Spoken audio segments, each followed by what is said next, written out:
नमस्कार, देश की बात पे आप सभी का स्वागत है। मैं हूं आपके साथ यशी शुक्ला। रुक करेंगे खबरों का, लेकिन उससे पहले एक नजर सुर्खियों पर। गृह मंत्री अमित शाह का अंडमान निकोबार दौरा। आज संसदीय सलाहकार समिति अध्यक्ष बैठक की अध्यक्षता करेंगे। सीडीएस जनरल अनिल चौहान भी रहेंगे मौजूद। कनाडा ने ड्यूटी से पहले पायलट के शराब पीने के मामले में एयर इंडिया से मांगा जवाब। कहा, एयरलाइन 26 जनवरी तक बताए क्या कार्रवाई की। कफ सैरप तस्करी मामले में फरार आरोपियों को भारत लाने की तैयारी। एसआईटी ने सीबीआई को रेड कॉर्नर नोटिस जारी करने के लिए लिखा पत्र। भारत में केएफसी और पिज्जा हट के ऑपरेटर्स का विलय तय। $934 मिलियन की बड़ी डील। मुंबई नगर निगम चुनाव में उद्धव और राज ठाकरे आज से संयुक्त रैलियों की शुरुआत करेंगे। राजस्थान के 20 जिलों में शीतकालीन बारिश। एमपी, तेलंगाना समेत 15 राज्यों में घना कोहरा। कानपुर में विजिबिलिटी 0।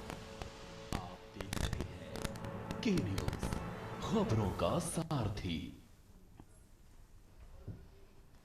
दिल्ली से खबर आपको बता देते हैं। केंद्रीय गृह मंत्री अमित शाह का अंडमान निकोबार दौरा है। आज से अंडमान और निकोबार द्वीप समूह के दौरे पर रहेंगे गृह मंत्री। संसदीय सलाहकार समिति की बैठक की अध्यक्षता करेंगे।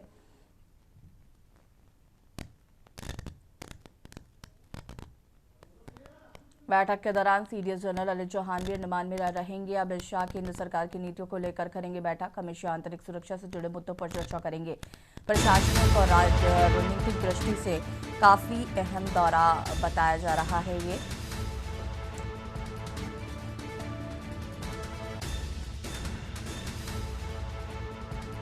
और इसी खबर पर ज्यादा जानकारी के लिए विशेष संवाददाता अखिलेश जी हमारे साथ जुड़ गए हैं। अखिलेश जी, क्या कुछ जानकारी है केंद्रीय गृह मंत्री अमित शाह के अंडमान निकोबार दौरे को लेकर?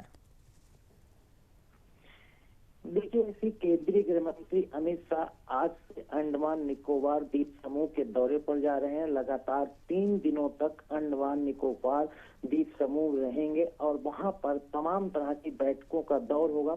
सबसे ज्यादा है कि अंडमान निकोबार द्वीप समूह में विकास कैसे हो, सरकार की योजनाओं पर धरातल पर कैसे उतारा जाए, जो वहाँ की आम जनता है उसको सरकारी योजनाओं का लाभ कैसे मिले। और इसके अलावा जो सबसे अहम मुद्दा है जिसको लेकर केंद्रीय गृह मंत्री बैठक भी करेंगे, वो वहाँ की आंतरिक सुरक्षा से जुड़ा हुआ मामला है। संसदीय समिति की अध्यक्षता केंद्रीय गृह मंत्री अमित शाह करेंगे। इस बैठक में जो केंद्र सरकार की तमाम योजनाएं हैं जो वहां और वहां के लोगों के लिए और अंडमान निकोबार द्वीप समूह के विकास और विकास से जुड़ी हुई महत्वाकांक्षी सरकार की जो योजनाएं हैं जिनसे जनता को धरातल लाभ पहुंचे, इसको लेकर समीक्षा बैठक करेंगे। इसके साथ साथ अंडमान निकोबार द्वीप समूह की जो आंतरिक सुरक्षा है और चूंकि अंतरराष्ट्रीय स्तर से भी काफी महत्वपूर्ण द्वीप समूह माना जाता है, तो इसको लेकर सीडीएस जनरल अनिल चौहान भी मौजूद रहेंगे। उनके मौजूदगी में ये आंतरिक सुरक्षा को लेकर एक बैठक होगी।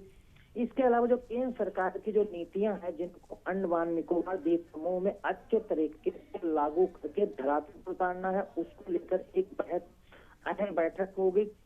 इसके अलावा जो सरकार की महत्वाकांक्षी योजनाएं हैं और सरकार का जो प्रशासनिक सुधार और प्रशासनिक अमले को जमीनी हकीकत में तब्दील करने और राजनीतिक दृष्टिकोण से कितना महत्वपूर्ण अंडमान निकोबार द्वीप समूह भारत सरकार के लिए, उसको लेकर भी एक बैठक करेंगे जिसमें केंद्रीय गृह मंत्री अमित शाह पूरी एक समीक्षा करेंगे कि वहां पर प्रशासनिक क्या चल रहा है, रणनीतिक क्या चल रहा है, नीतियां लागू हो रही नहीं हो रही, नीतियों के सहायक आम लोगों को कितना लाभ मिल पा रहा है। तमाम तरह की बैठकों की समीक्षा बैठक के साथ और कई दिशा निर्देश भी जारी करेंगे। शुक्रिया आपका जानकारी साझा करने के लिए। बने रहिएगा हमारे साथ, और भी अपडेट आपसे लेंगे। और बता दें, अमित शाह केंद्र सरकार की नीतियों को लेकर करेंगे बैठक। अंडमान निकोबार दौरा है आज।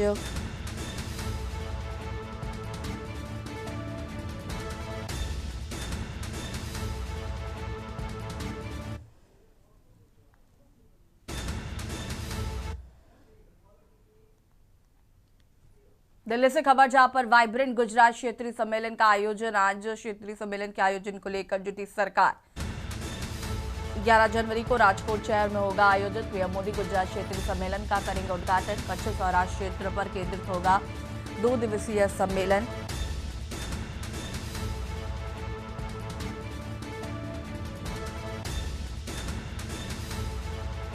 11-12 जनवरी को मारवाड़ी विश्वविद्यालय परिसर में होगा आयोजन। 21 देशों के प्रतिनिधियों एवं व्यापारिक भाग लेने की उम्मीद।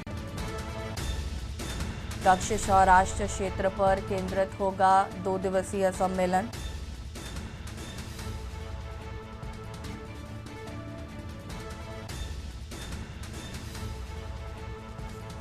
इक्कीस देशों के प्रतिनिधि एवं व्यापारिक भाग लेने की उम्मीद।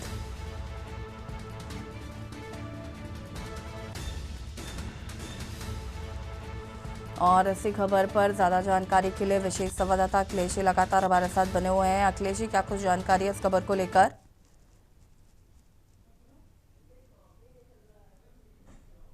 गुजरात के साथ प्रधानमंत्री नरेंद्र मोदी का गुजरात के बतौर मुख्यमंत्री के तौर पर अगर देखा जाए तो इसे उनका ड्रीम प्रोजेक्ट कहा जाता है।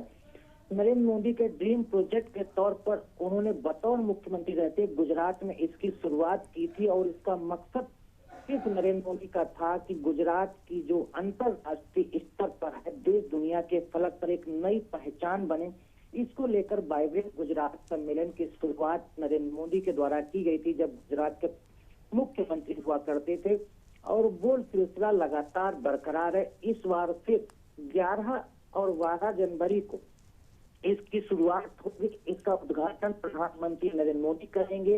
इस बार ये राजकोट में इसका आयोजन किया जा रहा है और इसका मकसद कच्छ और सौराष्ट्र के क्षेत्र हैं, वहां पर गुजरात में वाइब्रेंट सम्मेलन का आयोजन करके इन दोनों क्षेत्रों को, कच्छ का जो इलाका है, सौराष्ट्र का जो क्षेत्र है, यहाँ पर 2 दिनों का क्या उद्देश्य है कि यहाँ के जो औद्योगिक नगरी है उसको कैसा बढ़ाया जाए, यहाँ पर इन्वेस्टमेंट और क्या लाया जाए, यहाँ पर कैसे अंतर्राष्ट्रीय स्तर पर और देश दुनिया के तमाम देशों में जो उद्योगपति गुजरात से ताल्लुक रखते हैं वो वहां पर अपना उद्योग स्थापित कर रहे हैं, व्यापार कर रहे हैं और तमाम तरह से वो मजबूत लोग हैं, उनको इस वाइब्रेंट गुजरात में आमंत्रित किया जाता है। और इस बार भी तमाम लोगों को आमंत्रित किया जा रहा है कि वो उद्योगपति और व्यापारी आए, इन गुजरात के कच्छ और सौराष्ट्र क्षेत्र में इन्वेस्टमेंट करें और यहाँ व्यापार विकसित करें, उद्योग विकसित करें, उद्योग नगरी बनाएं।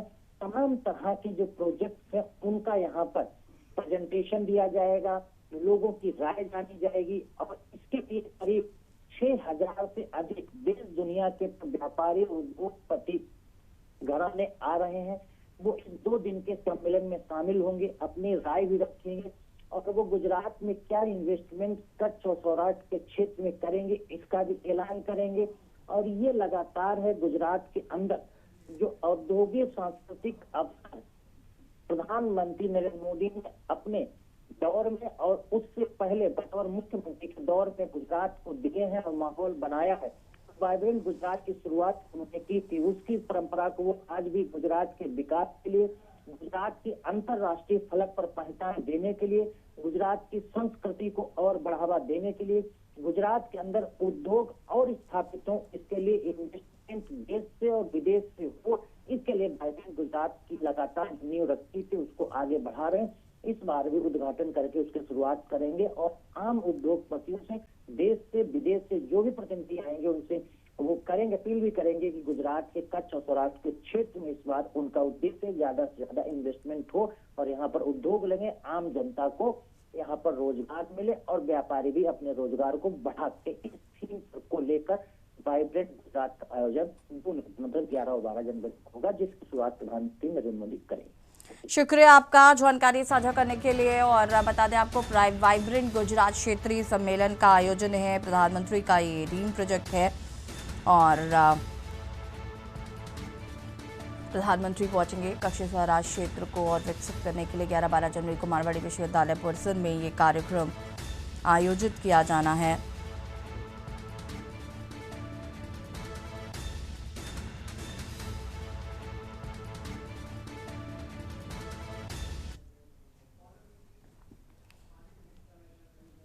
लखनऊ से खबर, जहां पर नववर्ष पर डिप्टी सीएम ने रोगियों को दी सौगात। 64 सामुदायिक स्वास्थ्य केंद्रों पर स्थापित होगी डिजिटल एक्सरे मशीन।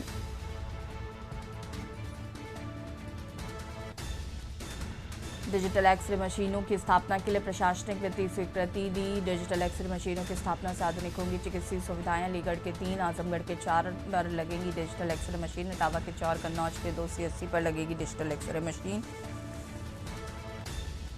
कानपुर नगर में 3, लखनऊ में 16, मऊ में 4 डिजिटल एक्सरे मशीन लगेंगी। मुरादाबाद, रायबरेली, संभल CSC पर होगी स्थापना। सोनभद्र के 2, सुल्तानपुर के 4 केंद्रों पर भी लगेगी एक्सरे मशीन।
लखनऊ से खबर, जहां पर रेड कॉर्नर नोटिस के लिए SIT ने लिखा पत्र। आरोपियों को रेड कॉर्नर नोटिस के लिए लिखा गया है पत्र। शुभम जायसवाल के खिलाफ SIT ने पत्र लिखा। आकाश के खिलाफ रेड कॉर्नर नोटिस के लिए पत्र। SIT ने CBI को पत्र लिखकर किया अनुरोध। इंटरपोल से दोनों की गिरफ्तारी के लिए जारी होगा अलर्ट। 28 आरोपियों के खिलाफ जारी हो चुका है लुकआउट।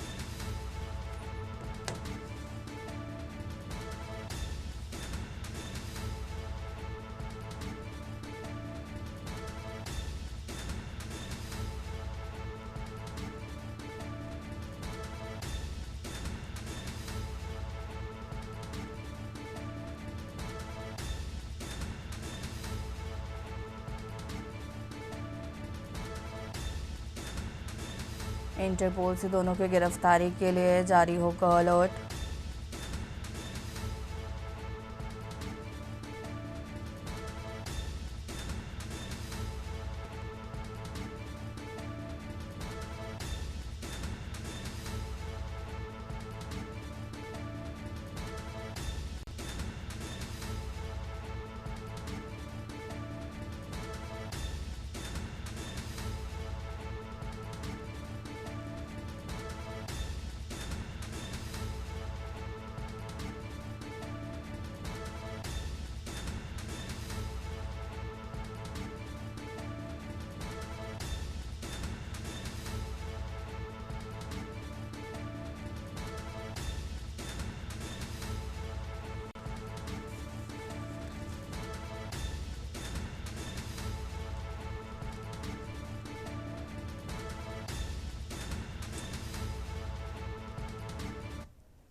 और यहाँ रुकेंगे छोटे से ब्रेक के लिए, जो हाजिर होते हैं।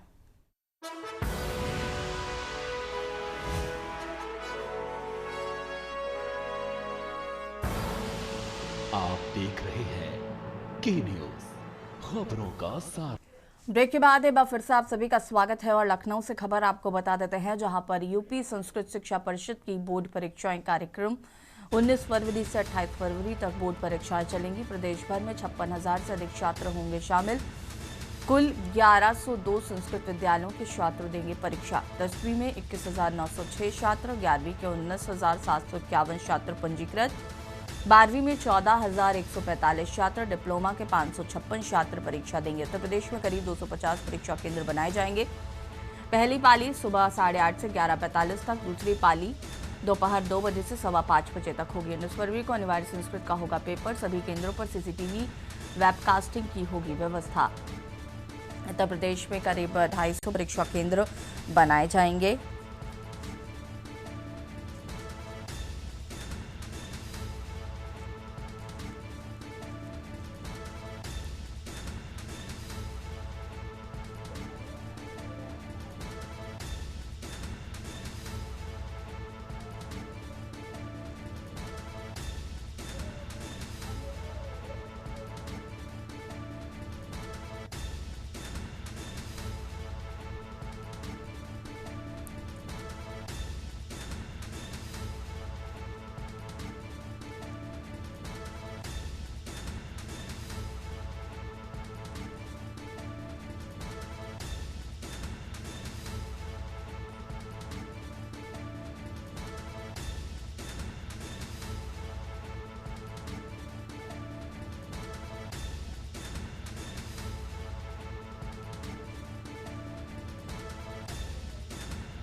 19 फरवरी को अनिवार्य संस्कृत का होगा पेपर। और इसी खबर पर ज्यादा जानकारी के लिए संवाददाता अश्विनी हमारे साथ जुड़ चुके हैं। अश्विनी, क्या कुछ जानकारी? अनिवार्य संस्कृत का पेपर होना है, करीब 250 केंद्र बनाए जाएंगे यूपी में।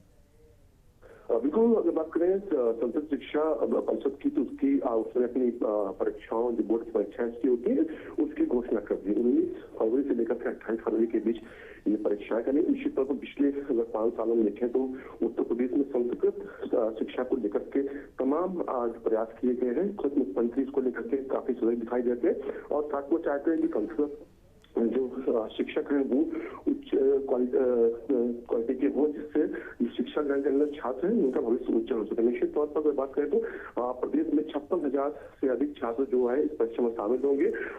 कुल अगर करें तो 1102 जो संस्कृत विद्यालय है उनके छात्र परीक्षाएं देंगे।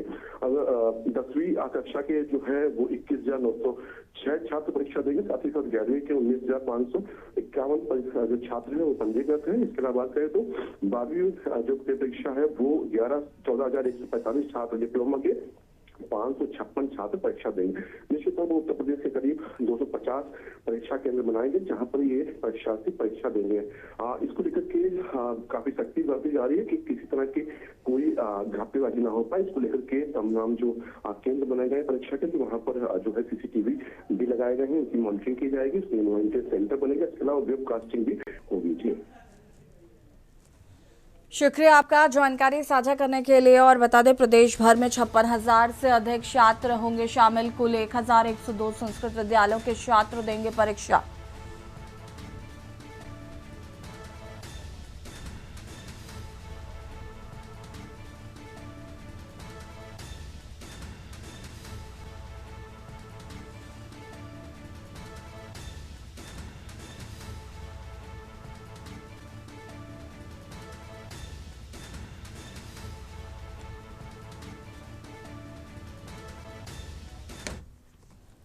और यहाँ रुकेंगे छोटे से ब्रेक के लिए, जल्द हाजिर होते हैं।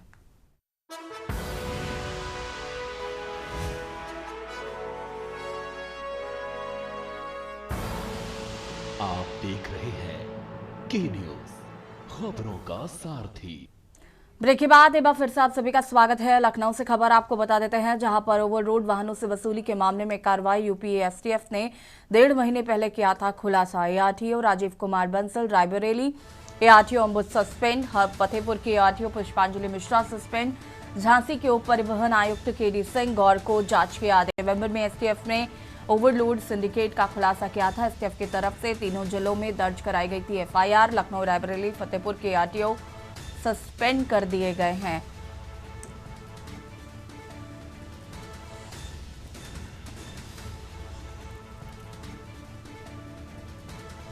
और इसी खबर पर ज्यादा जानकारी के लिए संवाददाता मनीष हमारे साथ जुड़े हुए। मनीष, क्या कुछ जानकारी है इस पूरे मामले को लेकर? जी बिल्कुल, ये पूरा मामला जो है 1.5 महीने से चल रहा था। इससे पहले जो है एसटीएफ के द्वारा जो है इस पूरे मामले को उजागर किया गया था। और इसमें पहले भी जो है देखा जा सकता है कि जो आरटीओ विभाग के जो छोटे स्तर के जो कर्मचारी थे उनके ऊपर पहले भी कार्रवाई की जा चुकी थी। जिस प्रकार से देखा जा सकता है कि एसटीएफ ने ओवरलोडिंग मामले में जो है पूरे इस नेक्सस को जो है उनके द्वारा पकड़ा गया था। और पकड़ने के बाद जो है ये कार्रवाई देखने को मिली थी। और जिस प्रकार से ये एफआईआर करने के बाद जो है इन 3 आरटीओ ऑफिसर के खिलाफ जो है शासन को जो है तो पूरी चार्जशीट जो है एसटीएफ के द्वारा भेजी गई थी, जिस पर देखा जा सकता है जिसमें लखनऊ, रायबरेली और फतेहपुर के जो 3 आरटीओ को जो है प्रशासन के द्वारा जो है सस्पेंड कर दिया गया।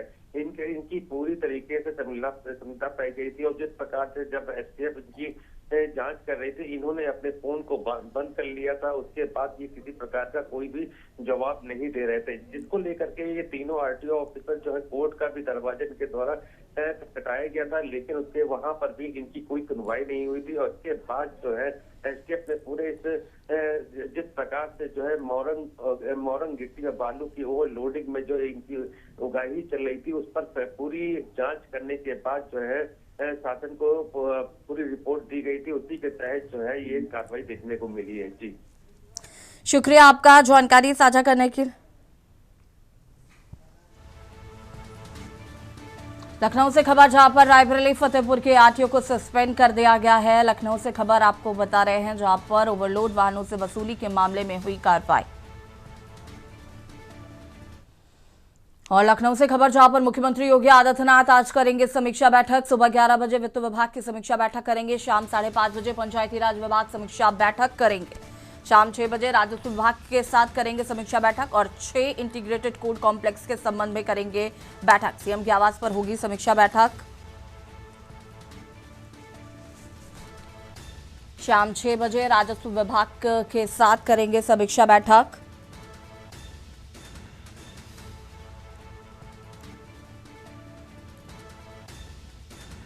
और इसी खबर पर ज्यादा जानकारी के लिए संवाददाता मनीष हमारे साथ लगातार जुड़े हुए। मनीष, क्या कुछ जानकारी है? मुख्यमंत्री योगी आदित्यनाथ आज करेंगे समीक्षा बैठक। जी बिल्कुल, देखा जाए उत्तर प्रदेश के मुख्यमंत्री योगी आदित्यनाथ कल से ही लगातार जो है विभागों की समीक्षा बैठक कर रहे हैं और जिस प्रकार से देखा जा सकता है कि आज के कार्यक्रम में भी जो है उनके द्वारा जो है कई विभागों के साथ समीक्षा बैठक की जाएगी। 11 बजे जो है वित्त विभाग के साथ जो है उनकी बैठक है और उस पर पूरा उनका जो है बैठक के द्वारा जो है इनके द्वारा क्या क्या प्रपोजल बनाए गए हैं, क्या क्या योजनाएं और किस प्रकार के जो फंडिंग का मामला है, इन सभी को लेकर के जो है इनके द्वारा चर्चा की जाएगी। इसी प्रकार से 5:30 बजे जो है पंचायती राज विभाग की समीक्षा बैठक है, जिसमें पंचायती राज गांव देहात से जुड़ा ये पूरा मामला है, जहां पर किसानों की क्या सुविधाएं उसको लेकर के और बाकी इन्हीं के तहत जो है 6 बजे जो है राजस्व विभाग समीक्षा बैठक है और 6:30 बजे जो है इंटीग्रेटेड कोर्ट ऑफ कॉम्प्लेक्स के संबंध में जो है मुख्यमंत्री के द्वारा जो है अपने आवास पर ये बैठक की जाएंगी। तो कहा जा सकता है जिस प्रकार से मुख्यमंत्री जो है लगातार जो है विभागों के साथ बैठक करके जो है उनके द्वारा जो योजनाएं हैं या जो अन्य योजनाएं तैयार की जा रही हैं उन पर जो है पूरी चर्चा कर रहे हैं, बातचीत कर रहे हैं, उनके द्वारा जो है निर्देश दिए जा रहे हैं। तो कहा जा सकता है जिस प्रकार से मुख्यमंत्री हर एक पहलू, हर एक विभाग के द्वारा किसी प्रकार की कोई खामी ना हो, जो भी योजनाएं हैं जो उत्तर प्रदेश की जनता के लिए, उसमें किसी प्रकार की कोई कमी ना हो या किसी प्रकार का जो प्रपोजल बन रहा है उसमें कि कोई कमी ना हो, इसी के तहत ये सारी समीक्षा बैठक देखने को मिल रही है। जी शुक्रिया आपका जानकारी साझा करने के लिए मनीष। और बता दें आपको, सीएम आवास पर आज अलग अलग विभागों के साथ मुख्यमंत्री योगी आदित्यनाथ करेंगे समीक्षा बैठक।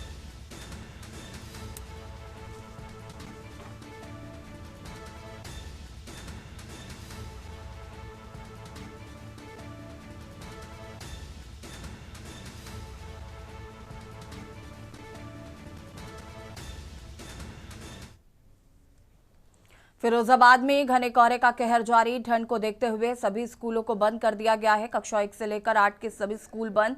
1 जनवरी से 14 जनवरी तक स्कूल बंद रहेंगे। बीएसए आशीष कुमार पांडे ने आदेश किया जारी। ठंड को देखते हुए सभी स्कूल बंद।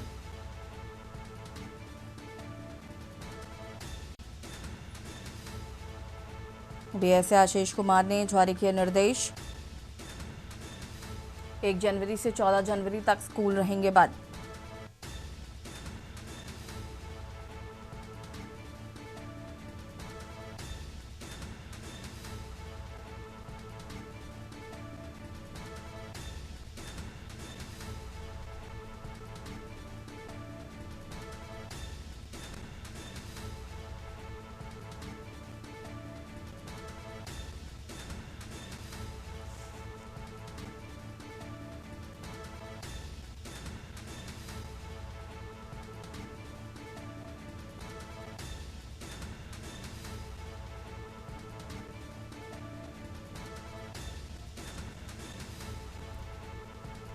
एक जनवरी से 14 जनवरी तक स्कूल बंद रहेंगे। बीएसए आशीष कुमार ने जारी किया निर्देश। ठंड को देखते हुए स्कूलों को किया जा रहा बंद।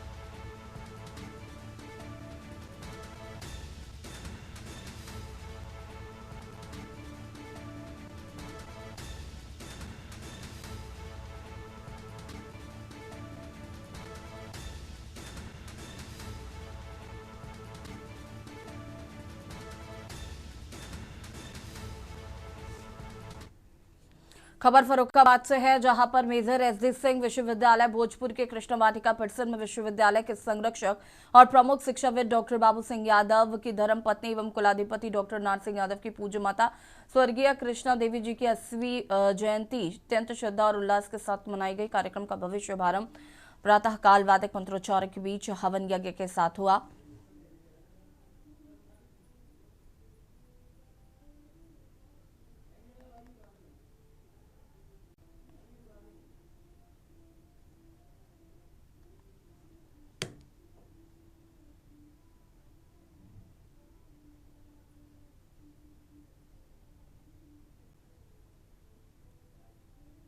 विद्यालय में मैं अपनी माँ की 80वीं पुण्य जयंती पर 1000 लोगों को कंबल वितरण कर रहा हूँ और ये कंबल वितरण प्रतिवर्ष होता है। हर वर्ष कुछ न कुछ वृद्धि होगी और चूँकि लोग जानते हैं माँ की ममता और पिता की क्षमता का आकलन नहीं किया जा सकता। सभी की माँ है और माँ से सबको उतना ही लगाव और सभी माँ को अपने बच्चों से भी उतना ही लगाव होता है। ये एक स्मृति में हम लोग करते हैं। और क्या क्या कार्यक्रम होगा? भंडारा तो देखिए, जो हमारे लिए व्यवस्था कोई भी कार्यक्रम आता है जो आता है उसे खिलाया जाता है। मतलब भंडारा कह लो, चाहे भोजन कह लो, चाहे प्रसाद प्रचुर मात्रा में खिलाया जाता है। और विशेष रूप से हमारे जो स्टूडेंट उनको भी उसमें शामिल, क्योंकि स्टूडेंट ही हमारे विश्वविद्यालय की जड़।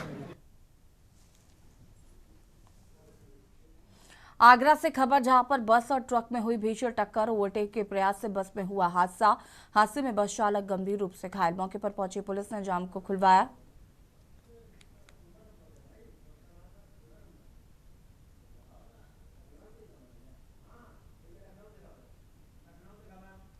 और इसी बीच आपको लखनऊ से खबर बता देते हैं।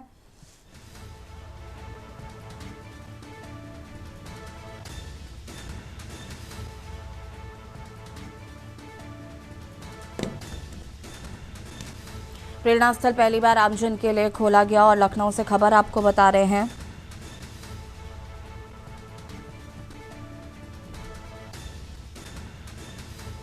₹15 टिकट से 1.22 लाख रुपए की आय। अत्याधुनिक म्यूजियम का प्रवेश शुल्क ₹50 तय।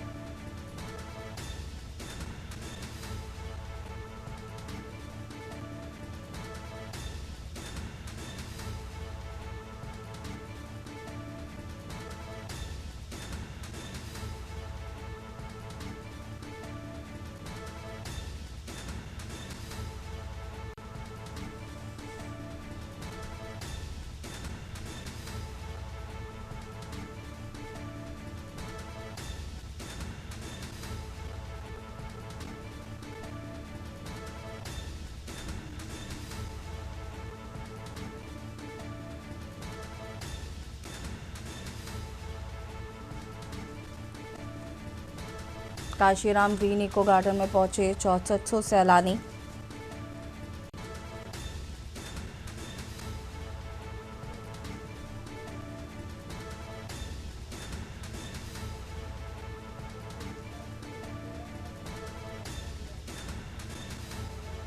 नए साल पर पार्कों स्मारकों में उमड़ा जनसैलाब। राष्ट्रीय प्रेरणा स्थल में लोगों ने महापुरुषों को किया नमन।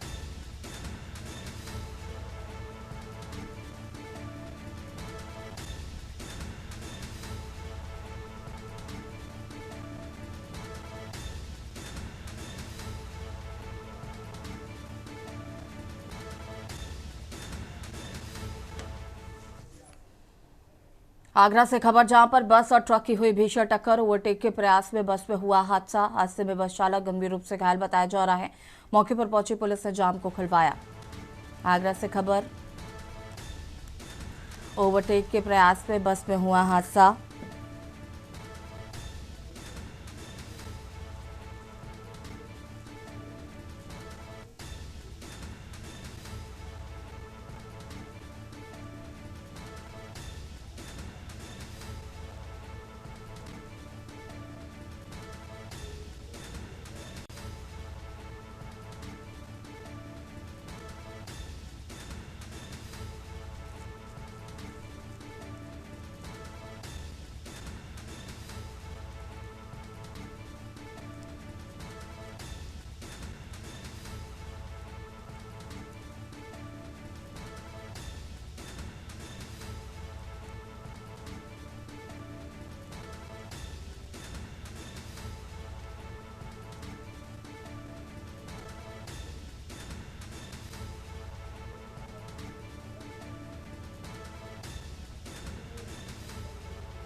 पीछे ये ठाड़ी की बस, इसने खड़ी बस निकाल लिया और इसने रोक ही नहीं है, 2 मिनट भी इसको समझ नहीं हुआ है, इसने निकालता ही चला गया मेरी गाड़ी को। मैं ब्रेक, मेरी गाड़ी का ब्रेक फुल हो गया और पूरा गाड़ी काटा है मैंने उधर को, पूरा गाड़ी मेरा कटा भी चला गया है, पर इसने 2 मिनट और ब्रेक नहीं लिए, ब्रेक ले लेता तो कोई हादसा नहीं हो रहा था। कोई घायल हुआ है कोई?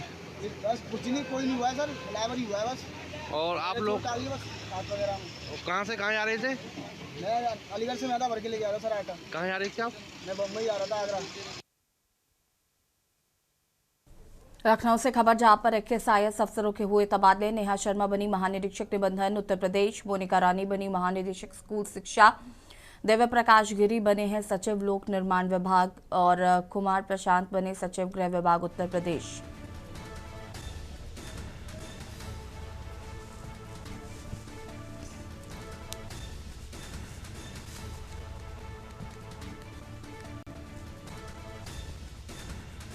दिव्य प्रकाश गिरी बने सचिव लोक निर्माण विभाग,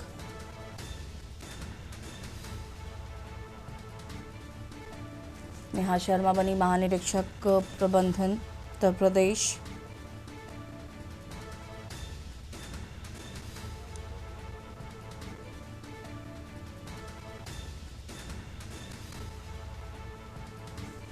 कुमार प्रशांत बने सचिव गृह विभाग उत्तर प्रदेश।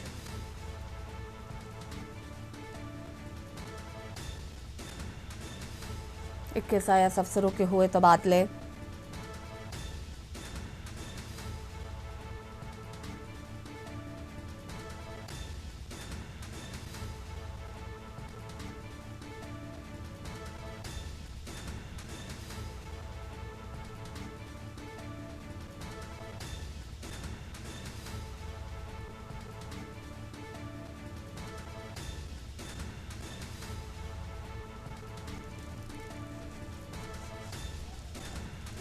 दिव्य प्रकाश गिरी बने सचिव लोक निर्माण विभाग,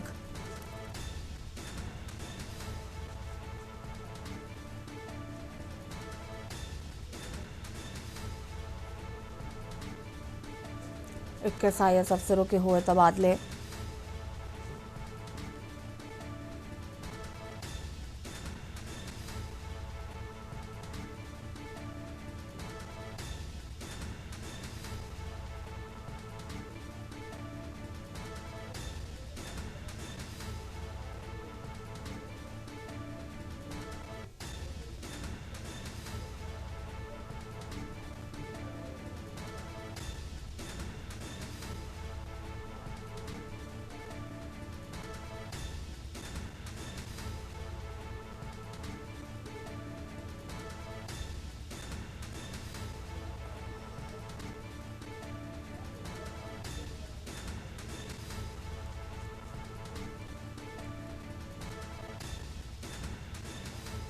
नेहा शर्मा बनी महानिरीक्षक निबंधन उत्तर प्रदेश,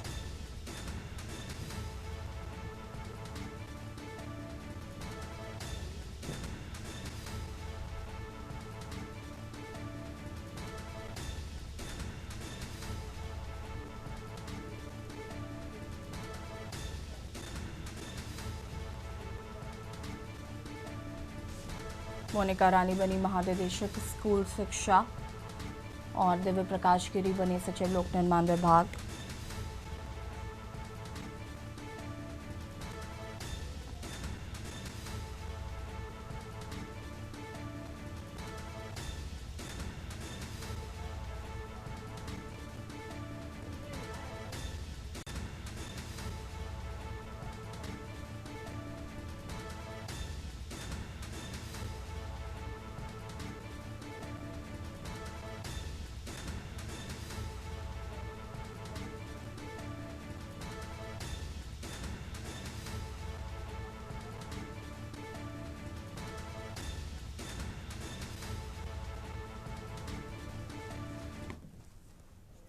खबर रेवाड़ी से है, जहां पर नववर्ष की पूर्व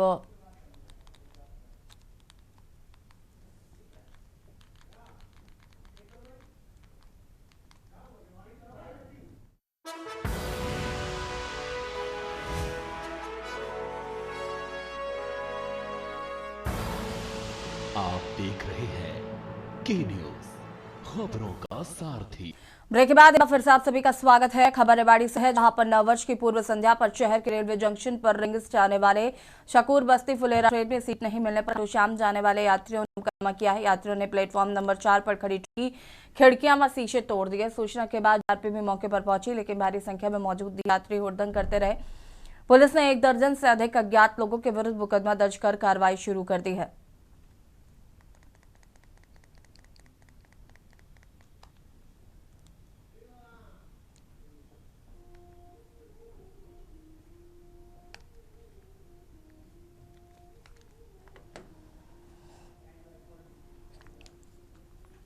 खबर दुमका से है, जहां पर शिकारीपाड़ा थाना क्षेत्र में बीती देर रात हुए भीषण सड़क हादसे में शिकारीपाड़ा थाना में पदस्थापित पुलिस अवर निरीक्षक हेमंत भगत की मौत हो गई। वहीं एक सिपाही गंभीर रूप से घायल हो गया। उनकी मौत के उपरांत 1 जनवरी 2026 को पुलिस केंद्र दुमका में पुलिस अवर निरीक्षक हेमंत भगत को शोक सलामी देते हुए पुलिस अधीक्षक दुमका पीताम्बर सिंह केरवार, अनुमंडल पुलिस पदाधिकारी दुमका, पुलिस उपाधीक्षक और दुमका परिचारी प्रवर पुलिस केंद्र Dumka, police association, police men's association, police पदाधिकारी एवं कर्मियों द्वारा श्रद्धा सुमन अर्पित करते हुए नमाखों से विदाई दी गई।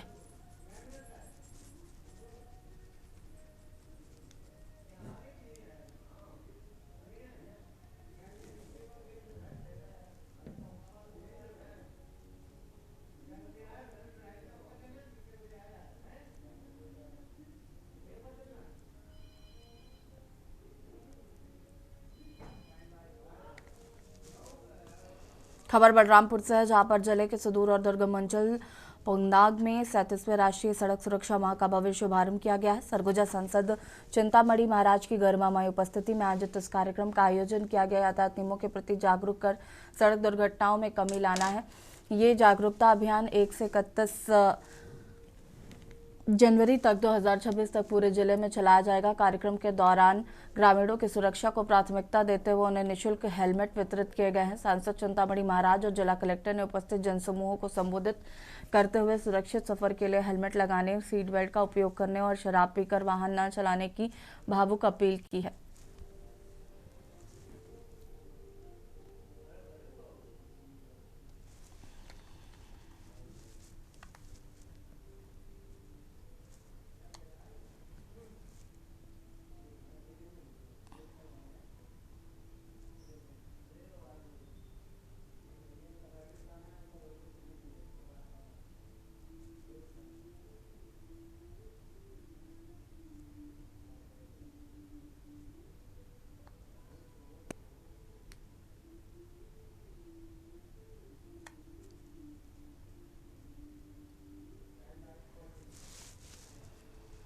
खबर बलरामपुर से है, जहां पर वर्ष 2025 की विदाई और नववर्ष 2026 के आगमन पर बलरामपुर जिले में चारों ओर उत्साह और उमंग का माहौल देखा रहा है। नए साल के पहले दिन जिले के प्रमुख पर्यटन और पिकनिक स्पॉट्स पर खुशियों दिखाई दी, जहां सुबह से ही लोगों का हुजूम उमड़ पड़ा। जिले के प्रसिद्ध खरहरा संगम तट और राकसगंडा जलप्रपात स्थलों में सैलानियों की भारी भीड़ रही। प्राकृतिक सुंदरता और कल कल बहते झरनों के बीच लोग अपने परिवार और दोस्तों के साथ पिकनिक बनाते नजर आए।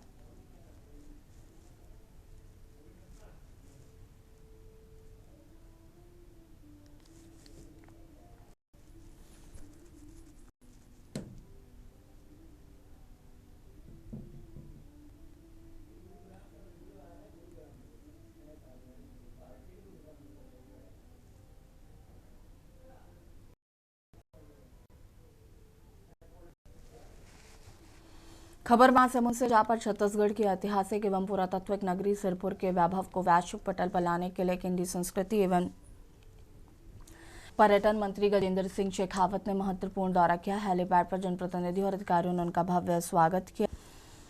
इस अवसर पर उनके साथ उप मुख्यमंत्री विजय शर्मा और प्रदेश के संस्कृति मंत्री राजेश अग्रवाल भी विशेष रूप में उपस्थित। केंद्रीय मंत्री ने प्राचीन धरोहरों जिनमें लक्ष्मण देवालय, आनंद प्रभु कुटी विहार, सुरंग टीला, तिवरदेव विहार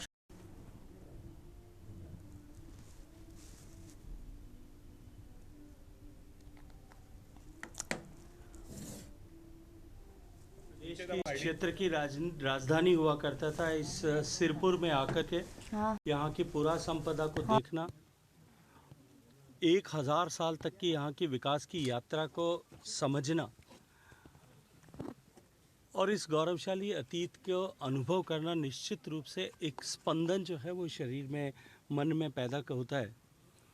मेरे लिए अत्यंत सौभाग्य का विषय है कि मुझे आज इस सब का दर्शन करने का, अपने पुरखों के इतिहास और उनके गौरव को, उनकी विकास यात्रा को देखने और समझने का अवसर मिला है।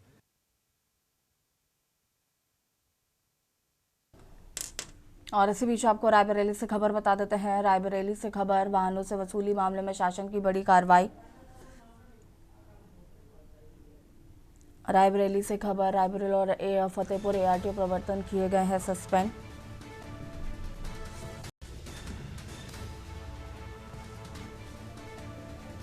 फतेहपुर ARTO प्रवर्तन पुष्पांजलि मिश्रा गौतम को सस्पेंड किया गया है।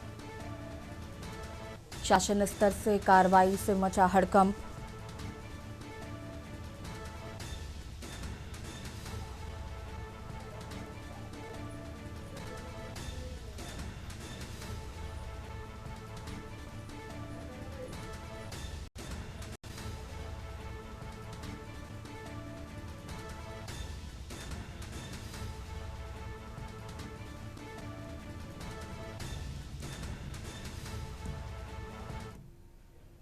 और देश की बात में फिलहाल इतना ही। देखते रहिए Q न्यूज़ इंडिया। नमस्कार।